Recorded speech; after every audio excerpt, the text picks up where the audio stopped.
So what we do at the end of the season is I put these poles, these PVC poles inside.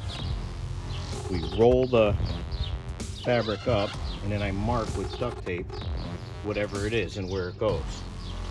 So every year we can kind of move the rows around a little bit, but it basically goes back the same way it came apart. And here's one of the rows we just opened up. That's going to be for green beans and something else. But we had to put a walkway in first, which Jake is staking right now. All right, we're beginning the process of putting down our landscape fabric. This is year 3 or 4 with this already. Can't even remember, but this is at least the 3rd year. I mean, it's a little dirty, but the stuff really is holding up well, and it still looks pretty new. So I got the boys. We lay out a regular row cover first, and then we overlap each one 4 or 5 inches. Reason being, the reason we do it this way is because the wind comes from your right to left here, and by overlapping it, you're less likely to have the wind lift it. So once the end row, which I'll show you later, is on this side, it'll actually sink down below the grass level once it rains in a few times, and that keeps the wind from getting underneath it. So we tilled this a couple weeks ago. We're just going ahead. Sometimes I retill, but we're just going ahead and putting everything on.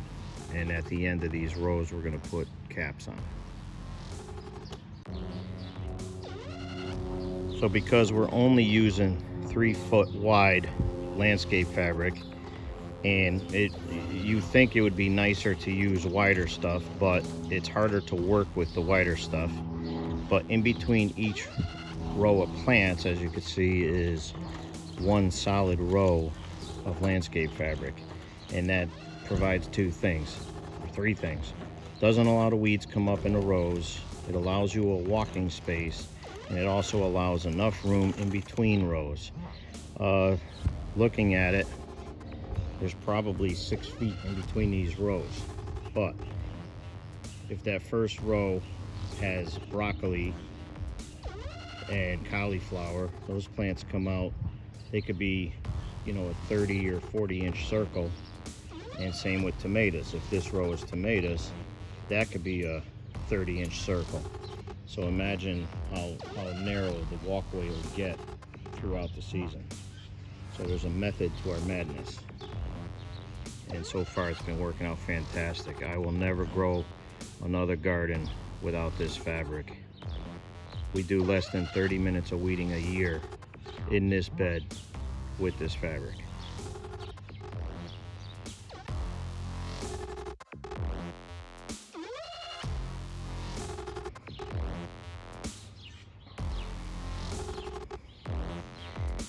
Now, it doesn't always look great being dirty, but who cares? Its job is to keep the weeds out, not the dirt. And using these new staples, which I'll show you in a second, it's making this go way faster. So for this year, we're trying this new staple. It's a single. The reason I'm doing this is because I bought a pretty heavy magnet, and first test has been a success. If I stake this in the ground and put the magnet over it, it pulls it out. The magnet does not work in a dual stake, but this single, it works. So as long as these single stakes hold the fabric down as well as the dual prong, then we'll continue using them. But that'll be another video at the end of the season.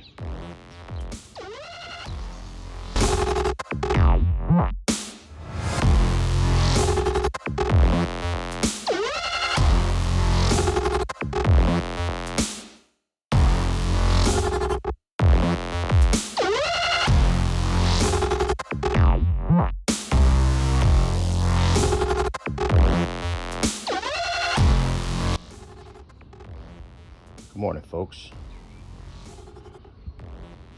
Back to the Bunnies and Bees micro farm. I see you showed up. Today I'm making what I call tomato cages. These tomato cages are coming out of a roll of wire. And as you'll see when we plant the garden, just how these will be incorporated. What I do is I count out 17 squares. And then I cut, leaving this hole. I cut as flush as I can to here, and I leave this here. So you're gonna be able to use this piece to wrap once you roll this in a circle. It's pretty ingenious if you ask me. Stay tuned.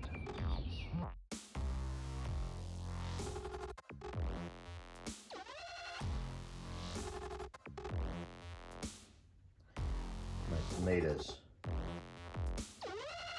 they're ready to go in the ground.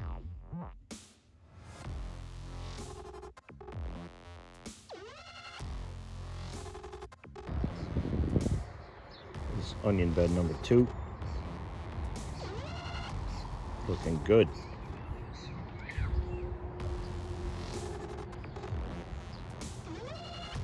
Looking real good.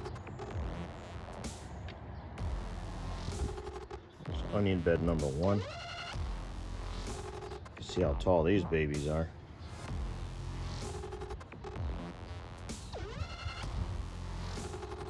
Looking really good.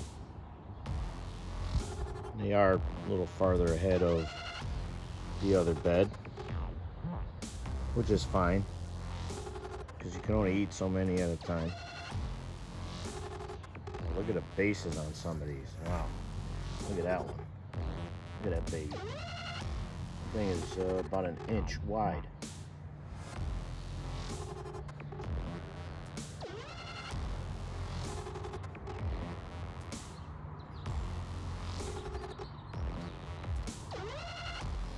Sneaking up on the garlic. This is garlic bed number 2.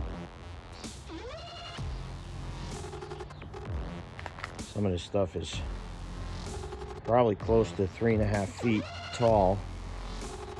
The bases are really looking good.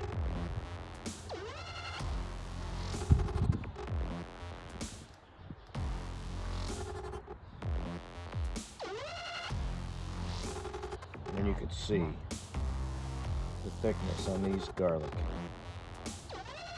Looking really good. Here's the bunnies. You can see how big they got. They're pretty close to going into the pot. This is the mommy right here. Hey, baby. What you guys doing, huh? Sniffing? What are you doing? Look at that little nose. Huh? Look at that little nose.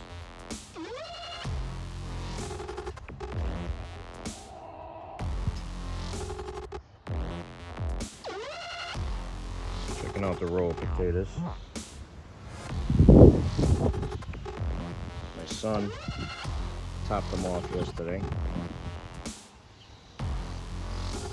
Did a really good job.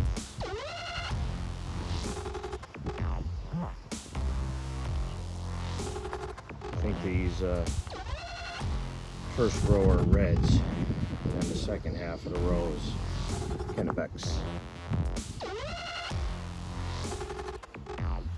They're looking really good for this time of year. We only watered them once too. And here we're gonna go straight over to the garlic. Garlic bed number 1. Now these are, geez, pretty close to 4 feet tall. And they're still a little ahead of the other garlic bed. Looks like one needs a little help here.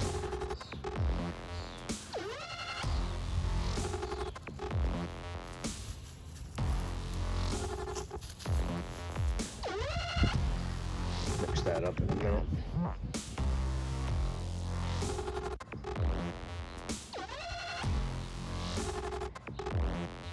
Haven't Haven't even watered them yet. I'll probably do that tonight. Give them a good soaking. Nice pile of wood. Starting the season nice. Next up on the garden is the irrigation. Mom's strawberry bed. Looking really good. A couple weeds I gotta pick out of there. But you can see we are inundated with strawberries right now. Inundated. Wow.